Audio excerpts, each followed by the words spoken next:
Hello everyone, I am Neha Rathod, Assistant Professor in Geography from Government College, Gudha. आज का हमारा topic है tropical cyclone. इससे पहले वाले वीडियो में हमने ट्रॉपिकल साइक्लोन के बारे में पढ़ लिया था कि ट्रॉपिकल साइक्लोन होते क्या हैं, उनकी विशेषताएं क्या हैं। एक बार फिर से हम थोड़ा सा रिवाइज कर लेंगे कि ट्रॉपिकल साइक्लोन जो है या उष्णकटिबंधीय चक्रवात जो है कर्क रेखा तथा मकर रेखा के मध्य उत्पन्न होने वाले चक्रवातों को कहा जाता है। मोस्टली ये चक्रवात जो है ये गर्मियों में चलते हैं और इनकी कुछ विशेषताएं हमने पढ़ी थी। इनका व्यास जो है वह 80 से 300 किलोमीटर के बीच होता है और ये अलग अलग जो गति है उनसे चलते हैं। जो क्षीण चक्रवात होते हैं इनमें वो 32 किलोमीटर प्रति घंटा की चाल से चलते हैं और जो हरिकेन होते हैं जो कि सबसे विनाशकारी माने जाते हैं वो 120 किलोमीटर प्रति घंटा की चाल से चलते हैं। कभी कभी सुपर चक्रवात भी आते हैं, उनकी जो गति होती है वो 200 किलोमीटर प्रति घंटा होती है। इसी तरह से ये जो चक्रवात है ये सागरों पे चलते हैं और जैसे ही स्थल भागों पर पहुंचते हैं ये क्षीण होने लगते हैं और आंतरिक भागों में जाकर ये पूरी तरह से समाप्त हो जाते हैं। तो हम कह सकते हैं कि ये जो चक्रवात हैं ये मोस्टली तटीय भागों को ही प्रभावित करते हैं। इनका जो केंद्र होता है उसमें वायुदाब जो होता है वो कम होता है। चारों ओर वृत्ताकार रेखाएं होती हैं जो समदाब रेखाएं जिन्हें हम बोलते हैं और हवाएं इसमें बाहर से केंद्र की ओर तेजी से चलती है क्योंकि बाहर की ओर वायुदाब बढ़ता है और केंद्र में वायुदाब जो है वो बहुत कम होता है। तो इस तरह से हवाएं जो है बहुत तेजी से वक्राकार रूप में केंद्र की तरफ पहुंचती हैं। इनमें शीतोष्ण जो चक्रवात होते हैं उनकी तरह विभिन्न कोशिकाएं नहीं होती है, इनके हर भाग से बारिश होती है। उष्णकटिबंधीय जो चक्रवात है ये वर्ष के पूरे वर्ष एक्टिव नहीं रहते हैं बल्कि यह गर्मियों में ही अधिक दिखाई देते हैं। कभी कभी ये एक ही जगह पे जो है रुक जाते हैं, कई दिनों तक वहाँ पे रहते हैं। और उष्ण कटिबंधीय जो चक्रवात होते हैं इनकी जो गति हो तथा मतलब प्रचंड गति और तूफानी स्वभाव के कारण ये जो है ये बहुत ज़्यादा विनाशकारी भी होते हैं। फिर हमने पढ़ा था कि उष्णकटिबंधीय चक्रवातों के प्रकार कौन से हैं।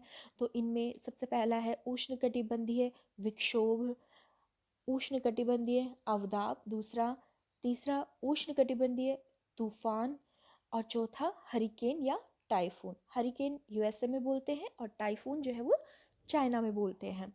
इनमें उष्णकटिबंधीय विक्षोभ जो है वो सबसे कह सकते हैं कम विनाशकारी या फिर कहो थोड़ा सा हल्का वो साइक्लोन होता है और हरिकेन जो होता है अत्यधिक विनाशकारी साइक्लोन जो है वो होता है।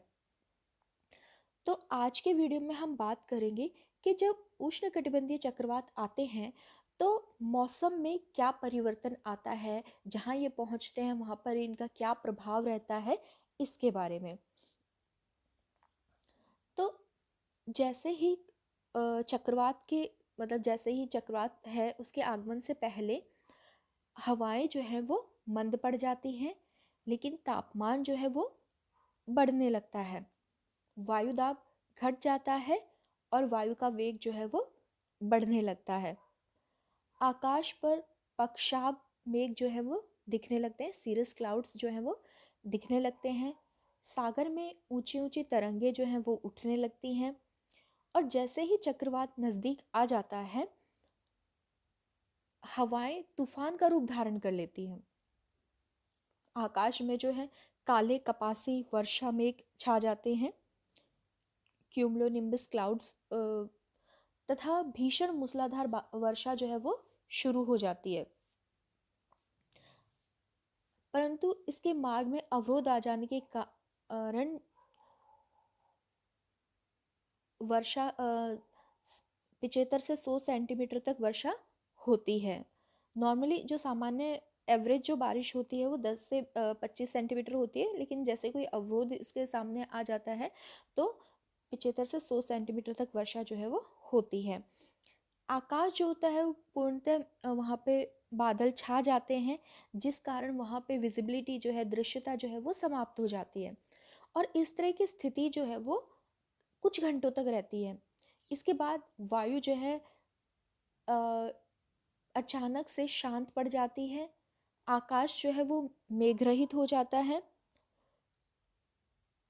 या साफ हो जाता है, वर्षा रुक जाती है। और यह लक्षण चक्रवात के चक्षु यानी केंद्र का परिचायक होता है। जो ट्रॉपिकल साइक्लोन होता है, इसका जो स्ट्रक्चर है वो इस तरह से होता है कि बीच में आई होती है, चक्रवात की आंख जिसे कहते हैं, फिर रेन बैंड होते हैं, और फिर आई वॉल होती है। इस तरह से जो आई होती है उसके अंदर एयर जो होती है वो सबसाइड करती है, नीचे की ओर उतरती है। इसका स्ट्रक्चर मैं आपको लास्ट में दिखाऊंगी। एक बार हम ये पढ़ लेते हैं कि क्या क्या मौसम के साथ इसमें परिवर्तन होते हैं।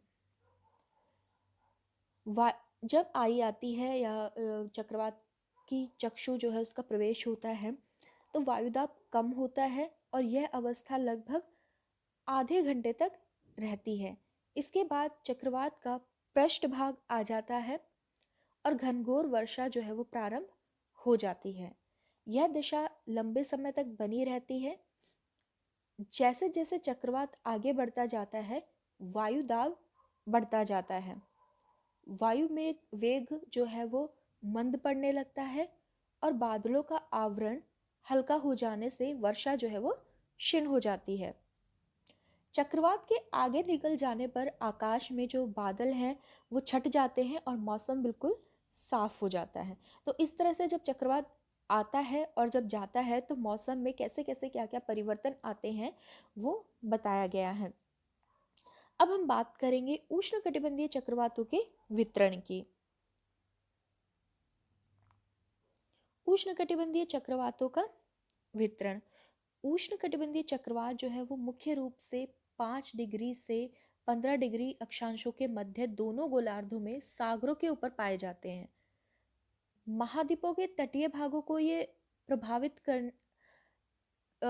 करने के बाद में ये समाप्त हो जाते हैं, क्योंकि आंतरिक भागों में जाने पर इनको एनर्जी नहीं मिल पाती, क्योंकि जो इनकी एनर्जी का सोर्स होता है वो वाटर ही होता है। लेटेंट हीट ऑफ कंडेंसेशन जो होती है पानी से जो इन्हें मतलब प्राप्त होती है, वो इसकी जिसे कह सकते हैं हमें इसको शक्ति देने का कार्य करती है। तो जैसे ही पानी के ऊपर से गुजर जाता है और तटीय भागों में पहुंचता है, इसको मतलब ऊष्मा मिलना बंद हो जाती है और यह जो है समाप्त हो जाता है। उष्णकटिबंधीय भागों में कहीं ना कहीं उष्णकटिबंधीय चक्रवात कोई ना कोई रूप अवश्य देखने को मिलता है, परंतु हरिकेन जो है वो दक्षिणी अटलांटिक महासागर, दक्षिण पूर्वी प्रशांत महासागर, भूमध्य रेखा के दोनों ओर 5 डिग्री अक्षांशों के मध्य बिल्कुल नहीं देखे जाते हैं। अब पहली बात ये कि 0 से 5 डिग्री अक्षांशों के मध्य जो है साइक्लोन क्यों नहीं दिखाई देते हैं, तो इसका आंसर ये होगा कि जो साइक्लोन है वो इसलिए नहीं दिखाई देते क्योंकि वहाँ पर कोरियोलिस बल का अभाव होता है। 0 डिग्री से 5 डिग्री के बीच में कोरियोलिस बल जो होता है वो बहुत कह सकते हैं हम कम होता है, और जो इस साइक्लोन के बनने के लिए कोरियोलिस बल का होना आवश्यक है। तो इसीलिए वहाँ पर चक्रवात जो है वो बिल्कुल भी नहीं दिखाई देते हैं। उष्णकटिबंधीय चक्रवातों को 6 जो है इनके 6 प्रमुख प्रदेश पाए जाते हैं। अब ये 6 जो प्रमुख क्षेत्र हैं वहाँ पर ये चलते हैं, तो उनके बारे में हम पढ़ेंगे। सबसे पहला है उत्तरी अटलांटिक महासागर। उत्तरी अटलांटिक महासागर में ये इसके दक्षिणी तथा दक्षिण पश्चिम भाग में 30 डिग्री उत्तरी अक्षांश तक प्रतिवर्ष 7 चक्रवात आते हैं, जिनमें आधे हरिकेन का रूप धारण कर लेते हैं। और इनमें से केप वर्ड द्वीप क्षेत्र में अगस्त तथा सितंबर में, पश्चिमी द्वीप समूह में उत्तर तथा पूर्व में फ्लोरिडा तथा संयुक्त राज्य अमेरिका के अटलांटिक तट के दक्षिणी भागों में जून से अक्टूबर तक, उत्तरी कैरिबियन सागर में मई से नवंबर तक, और दक्षिणी कैरेबियन सागर में जून से अक्टूबर तक, और मैक्सिको की खाड़ी में जून से अक्टूबर तक हरिकेन जो है वो आते हैं। इस डायग्राम में हम देख सकते हैं। हम अभी अटलांटिक महासागर इस वाले क्षेत्र की जो बात है हम वो कर रहे हैं, ठीक है। ये यहाँ पे मैक्सिको की खाड़ी है। अब बात करते हैं उत्तरी प्रशांत महासागर के बारे में। उत्तरी प्रशांत महासागर जो है मैक्सिको के पश्चिमी तट के सहारे उत्पन्न होकर यह चक्रवात उत्तर पश्चिमी दिशा में चलकर कैलिफोर्निया के तट को प्रभावित करते हैं तथा कभी कभी हवाई द्वीप तक भी पहुंच जाते हैं।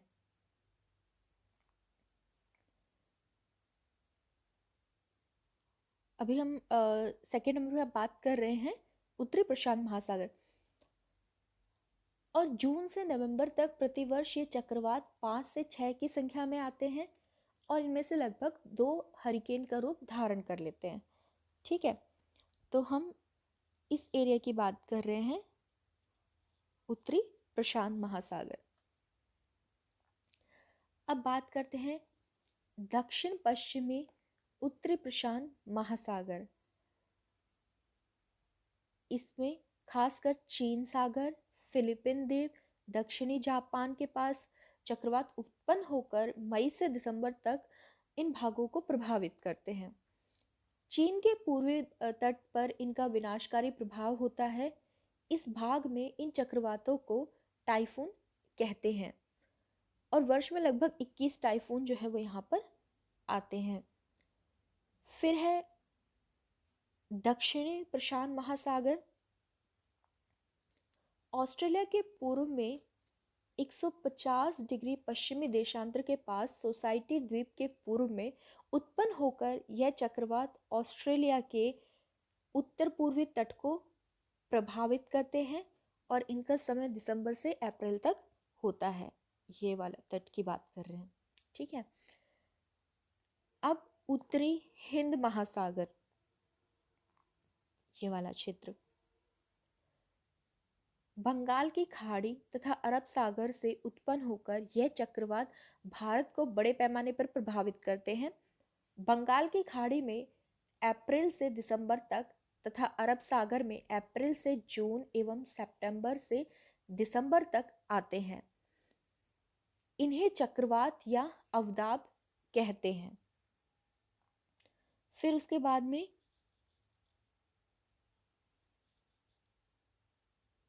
जो पहले मैंने बताया था वो ये वाला है और अब इसकी बात कर रही हूँ मैं।